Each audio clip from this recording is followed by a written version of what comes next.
So I really appreciate everybody joining us. Appreciate your time. My name is Jeremy Fletcher. I am the CEO and co-founder of a little software company called Ledgerama. And Ledgerama is in the cryptocurrency business. Yep, I'm one of those crazy guys in the cryptocurrency space. We've been in the business since 2019, and we've pivoted away from a few different use cases in that time. But what we wound up settling on was something that we think is both simple and powerful, easy to use and easy to understand. We built a digital wallet, and we called it WallaWallet. Now, at the bottom of this slide here, you might notice it says making HBAR and Hedera tokens easy for everyone. But you're probably thinking, what the heck is HBAR? And what the heck is Hedera? So let me give you a little bit of background on cryptocurrency just to kind of put this into context. So we're pretty much all familiar with Bitcoin. Most of us in the audience are probably familiar with Bitcoin. That is a first generation cryptocurrency. And it's pretty slow, 3 transactions per second.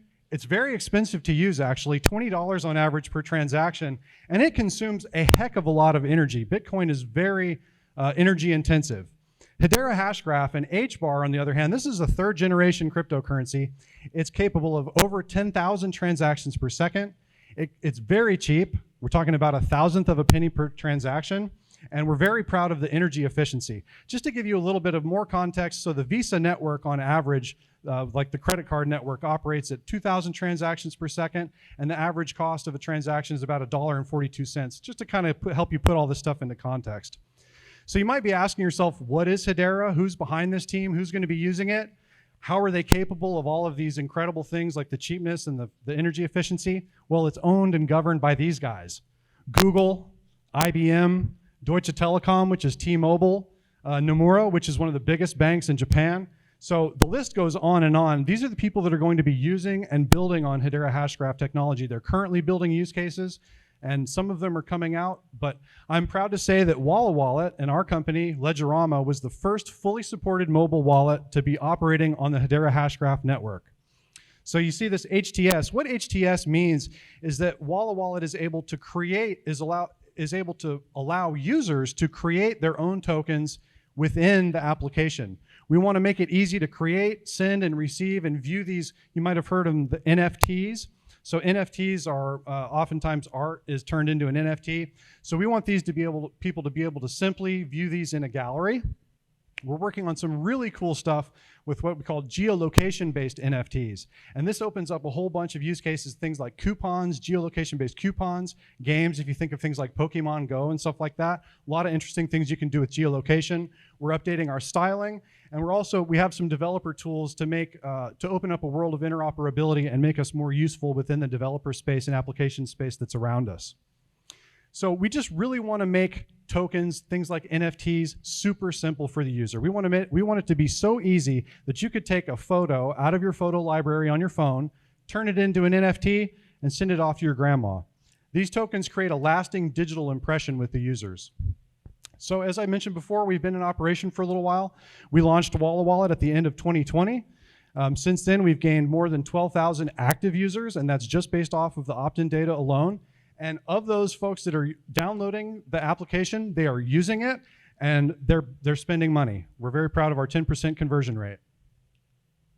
So you might hear all this and say, well, okay, well then what are we doing here? What are we talking about? What's the problem, right? So we've noticed that with our users, well, just to start off with, 93% of cryptocurrency users and investors have no previous investing and trading experience. 93%. That's a lot of our users have no previous trading experience whatsoever.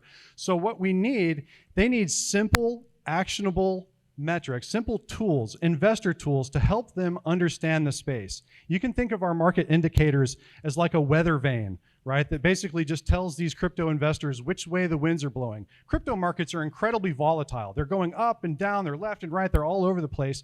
People don't have time to keep track of these markets, so we want to provide them with simple, actionable market indicators to help them gauge the markets and make decisions accordingly.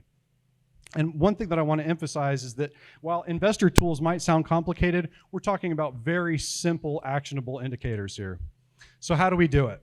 What we're doing is we're taking post and pre-trade data from these cryptocurrency exchanges like Binance and Bittrex. We're taking all of this data, we're time stamping it, we're fair ordering it, and we're putting it through some proprietary market analysis algorithms. And what you get at the end of that, kind of our Willy Wonka chocolate bar at the end of this process, is a very simple market indicator. And you might notice down here, basically, it's just telling you which way the wind is blowing. Are the markets up? Are the markets down? I saw a huge spike. Does that mean we're going to the moon? Or maybe you should hold off for a little bit. These are just kind of tools to help, simple tools to help people, to help guide them through their cryptocurrency experience. So a little bit about our user personas. This is Mr. Chado Benburned.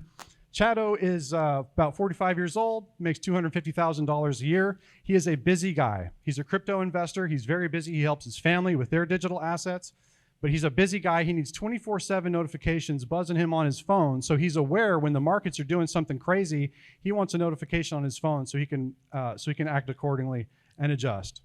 Anisha Devjoy.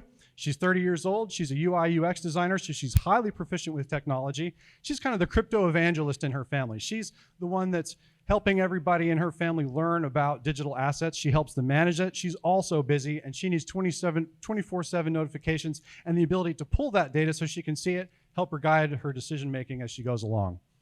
So how do we make money? This is how we become a $5 million company by the end of 2025. We charge a small fee monthly for access to these very simple actionable market metrics. What makes us different? So one of the things that makes us importantly different, so unfortunately many people don't think about security until it's too late. We started off with security. Our wallet was made enterprise grade secure right out of the box. We're already there, but what we want to do is add these market tools to help WallaWallet really jump ahead of the pack. Nobody else in the space is doing this. All right, so in summary, WallaWallet is a cryptocurrency wallet that supports things like NFTs and investor tools. We're asking for $1 million. The majority of that is going towards software development, but of course we have a host of other needs as well. And as a side note, we were recently approved for a $200,000 software development grant, so some of this money is already coming in. They say the smallest money is the hardest money to get, and we've already got that little piece coming in, so we hope that other folks take that trust and see that and are willing to invest in us accordingly. This is a quarterly roll-up of our development goals. So basically, this is what you would get for the $1 million. It's very detailed. I'm not going to get into the quarterly roll-up, but I'm sure you may have questions, and I'm happy to answer them. But most importantly, it is the day where I have to say, may the 4th be with you.